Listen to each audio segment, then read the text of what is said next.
lumipad na tayo dito. At ito yung nakita ni brother na nagustuhan ko din kasi malawak siya. Title na to is mapupunta lang kay Kuya Jesus. So hindi siya pwede kunin ng kahit sino. It has to be with him only. Ano lang siya, for safety purposes. Kasi alam natin mapagbigay si Kuya Jesus, mamaya pirma niya yung titulo niya, di ba? Mawala na sa kanya to. Inayos ang lawyer ko na maprotektahan siya. Marami din tinignan si brother ng mga lupa dito sa Bicol kasi wala akong alam dito. First time ko dito ngayon, lumipad ako ng 3 AM. Pero sobrang ganda. Itong pinaka malaki and the best price. Magagawa niya yung parang farm niya, bahay niya. Excited ako kasi wala siyang alam na meron na siyang lupa. Siyempre, panghabang buhay to kasi owning property is the best investment. Where can kindness bring you? Di ba? Eto na. Iari ka na ng lupa, tatayuan niya ng bahay, tutulungan natin siya. Kanong bayad niya sa'yo? 10 piso. Nailata akong 10 days. Pero sa 10 piso, 15 lang ang pera niya. Mas malaki pa yung... Binigay niya, di ba? 5 piso na tira sa kanya. Pero tingnan mo naman yung nabalik sa kanya. God is good. Very mapayapa. Ang sarap dito sa probinsya. Yung family niya at si Kuya Jesus, nakatira sila sa Riles, so wala silang bahay talaga. Hindi din kanila yung kung saan sila nakatira. $500,000 to, and then syempre, pantayo ng bahay, yung mga kailangan pa niyang mga gamit dito, lahat yan na ibibigay pa natin. So, puntahan na natin si Kuya Jesus. Kuya Jesus! Ano? Gusto na? Masaya ka naman dito. Okay ka? Kain muna tayo. Kain daw tayo. Niyayaya na tayo. Hello po. Mami. Mas maganda ako kaysa tanghali. Opo, mas maganda po talaga kayo. Pasensya na naka. Bakit po, Nay? Kasi joke lang. Aba, mana pala sa'yo si Kuya Jesus. Niyakap ka ni mama mo. Mag-uwi. Hindi, sinakal ko yan. Ilan taon niyo po siyang hindi nakita? Kalimutan ko na nga, pero matagal. Ikaw, Kuya Jesus, anong naramdaman mo nung nakabalik ka na dito? Kaya, oy, pero sa totoo lang talaga na. Noon hindi ako makatulog, ngayon nakakatulog na. Wow! Oo, totoo yan. Siyempre, iba talaga pag nanay, di ba? Sarap na ang tulog ko ngayon. Maligaya na ako na makita ko. Aywan, hindi ko na alam kung ilang taon. Nawala. Pero pinag-pray mo na makita mo siya ulit. Kayo po ba nagturo sa kanya mag-pray, maging mabait? Oo, siyempre. Kuya, nakakain ka naman na maayos na. Okay naman. Ilang beses sa isang araw? Siyempre, tatlo. Maganda na tulog mo. Walang multo. Wala. Wala na. Oh, halika, kain tayo, Nay. Ako tapos na ako kumain na. Ako, kumain ka na po. Sabi mo sa akin, mag-ano tayo ihaw? Buko tayo? Ha? Mamaya na, pabibiling ko. Baba, bibilan ako ni Kuya Jesus. Halika na muna, kain tayo. Ay, tukurin mo nga si Kuya, nakakatuwa. Dito tayo, kain tayo. Kumusta naman kayo? Ito yung kutina namin. Grabe, nakakabilib. Ibang-iba na yung Kuya Jesus natin, nakaka-proud. Niyayaya na tayo kumain. Halika na, kumain muna tayo. Papabili akong buko juice. Para akong proud sister. Ay, ito na Kuya. Sorry na. Ay, ang ganda Kuya. Ganyan gusto ko. Wow! Fiesta ba? Sino nagluto? Si Ate Edna? Ay, ikaw, bonggan nyo naman. Kapatid ko. Anong pangalan mo, ate? Ay, ikaw yung bunso. Bunsong babae. Dahan-dahan ha. Opo. Ala, ito yung pinramis mo sa akin. Ah. Okay na. Ay, yan, ang hang. Teka lang, yorong natin. Para. Oo. Uy, napaproud ako sa'yo, kuya. Ibang-iba ka na kayo dito sa Bicol. Ang pakabongga naman ang handa nyo. Magdaan nila. Ang Bicolano talaga. Toyo. And sile. Yun ang masarap, nangatas ang paa, no? Yan o. Kumain na kayo. Iyayaya nyo yung mga team namin. Nalaglagan ng ano, aliblak. Ha? Hindi na siya naayos. Sa pag ginanon mo, ganun na talaga. At pa-check pala natin yan. Wala na yan, matagal na Uy, yan. grabe ka naman. Pwede pa yan, maayos ang doktor. Matagal na to eh. Very kuya na talaga siya sa akin. Bro, sorry tabi. Kami namin kuya Jesus. Saan tayo punta kuya? Ikot mo naman ako, first time ko sa Bicol eh. Naligaw doon sa tiyahin ko. Inikot mo naman ako sa pamilya mo talaga kuya. Ano ba yun? Oo, para gusto nila makita kayo. Ay, na, magano ng buko Diyos. Hindi na, okay lang. Kumain ka muna. Ah! Anong panto? Sikat ka na talaga. Kumain ka na. Yan, lagot ka ba? Saan ka na? Para sabay-sabay tayo, pabibiling ko ng buko. Yaman mo ah. Sister. Sister, sorry. Eh di brother mo na din yan kasi... Oh, brother. Brother. Ha? Ano naramdaman mo ngayon? When I saw him, parang ang laki English kuya. It's okay. Ayan! ang laki ng difference when nakita ko siya compared sa the video. Tagalogin mo na lang. Ngayon na nakita natin, panis ka na. Parang ibang tao. Ikaw kuya, nakikita mo naman yung different. Yung buhay mo nun sa Manila. Oo. Yan, nakawang ka dun sa kalye, di ba? Iba rito, mas okay. Mas kalma rito. Iba yung lakas ng loob mo ngayon. Before ito sa dati. Yan ang kuya ko. Kuya, magpataba ka ha. Pag next punta ko dito, mataba ka na. Sabi ni Kuya Jesus, hindi siya mapasyal na tao, kaya ako naman magpapasyal sa kanya. Let's go, kuya! Bakit di ba kasama si nanay? Nahihilo siya. Pwede na si Kuya Jesus yung kakasyalan. Ay, tama ako. Sama daw siya. Dito ka lang na kasi baka mamaya biglang ano, yung... Joyride. Pamahilo. Iyan ang gusto ko, Joyride. Huwag na, dito ka lang na kasi... Ay, mauuna na ako. Hindi ka na, isama ko. Dito ka lang, kukwentuhan na lang kita. Oh, your own, it's depend to your decision. Okay, nice. Okay, mag-ina. Ano na talaga? Bawal? Huwag kasi baka mamaya biglang ma... Pero masarap ang bawal. Kaya nga dito ka lang. Nay, ganito na lang. Papakita na lang po namin, papapanood na lang po namin sa inyo. Pasalamat na. Sinupad mo yung sabi mo, papasyalan mo. Siyempre, promise ko sa iyo yung kuya. Masarap to kasi parang kapihan dito. Hindi ka ba mahilig magkape? Mahilig? Anong tawag dun sa ganyan? Yung bubong niya? Hindi pa. Sandali! Mga kuya, kami nagagawa niyan. Yung pinakamagaling na mason ko. Kuya, may gamit ka? Pang mason? Nawala nga yun. Nawala yung gamit ko? Ano ba tatawag yung dati? Maton po. Nanakaw eh. Ito yung request mo, pako. Dito. Hoy, kamay mo kuya. Hindi, malayo. Magaling ka pa rin ah. Oh, magaling na ako. Ano? Okay. So ikaw foreman, ako? Okay. Okay, sige. Para saan ba to? Para dyan, Tunoy. Hindi ko natin alam eh. Para saan ba itong ginagawa natin? Tuloy na nga eh. Ito, hindi na natin papako yung baba. Ay, kung bumabas na. Naku, sisisanti na kita Kuya Jesus. Nakala ko ba akong purman? Kamanda na ako na yung work. Nakakalimutan ko na. Ayan, ang ganda na. Namuli pa butang sa Dinoy.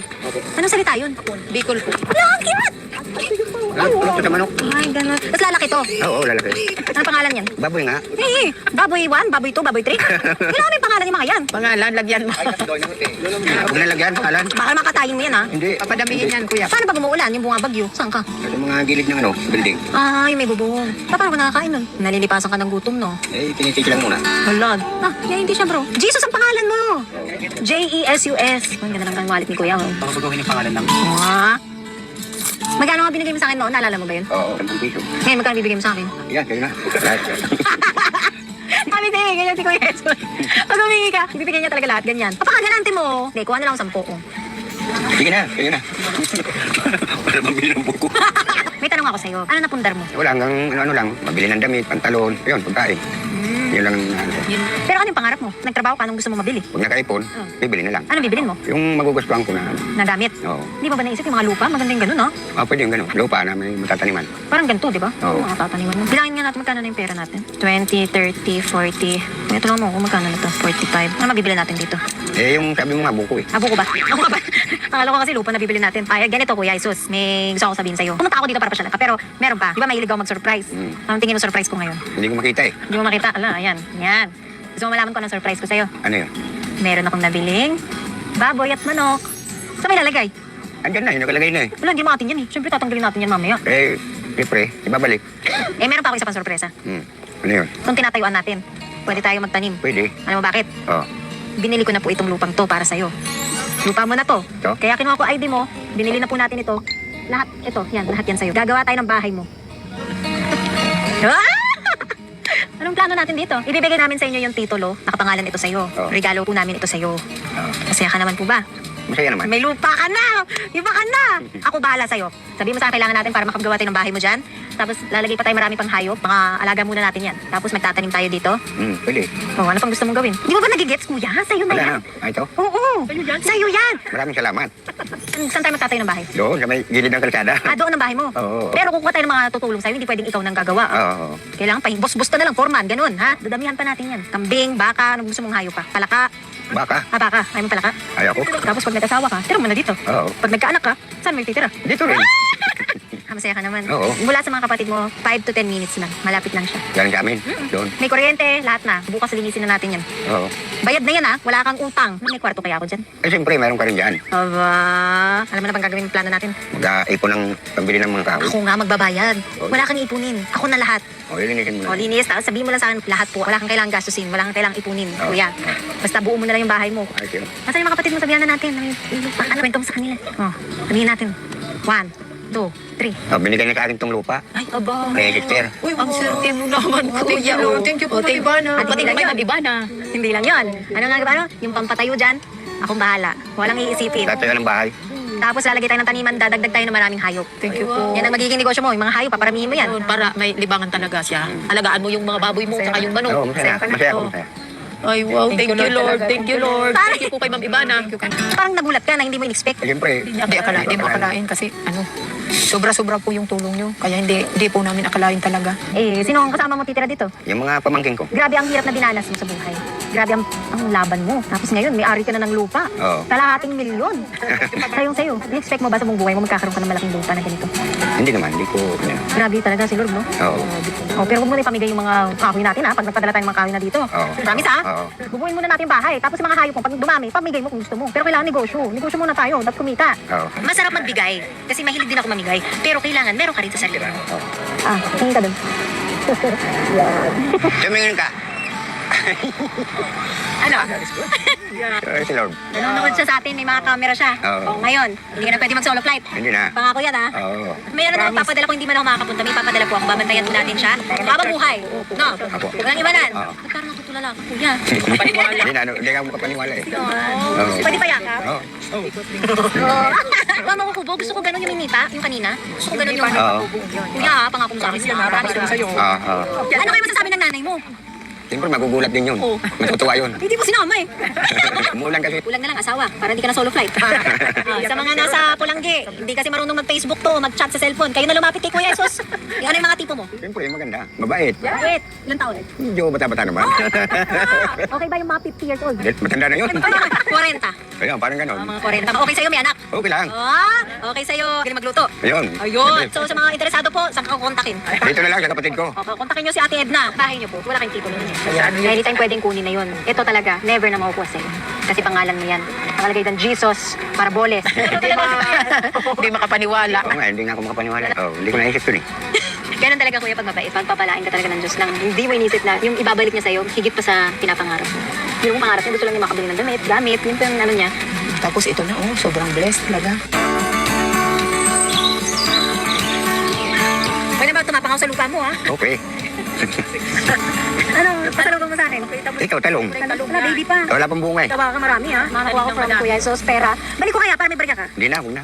Mayaman na talaga si Kuya Jesus! Iba ka na talaga. Panginoon, papasalamat po ako dahil nagkaroon ako ng blessing. Sa pamamagitan mo na nagkaroon ako ng lupa, hindi ko inaasahan, saka mga hayop. Kaya ipapasalamat po ako, Panginoon. Maraming salamat po sa iyo na nabigla nga ako. Sana yung mga kapatid ko, mga kapamilya ko, hindi magkaroon ng mga sakit, palaging malakas, na walang problema. Sana hindi rin magkasakit si Sister Ivana. Ganun din po yung kapatid niya.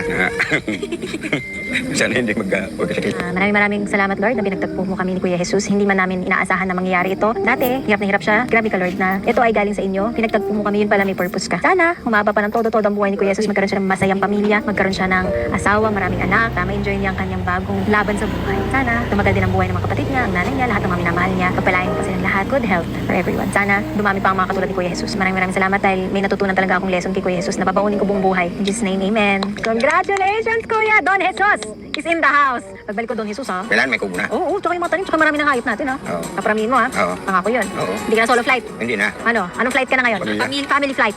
Yun. Salamat po. Salamat. Grabe, sino mong kakakala, no? Oo nga, hindi ko makakalain.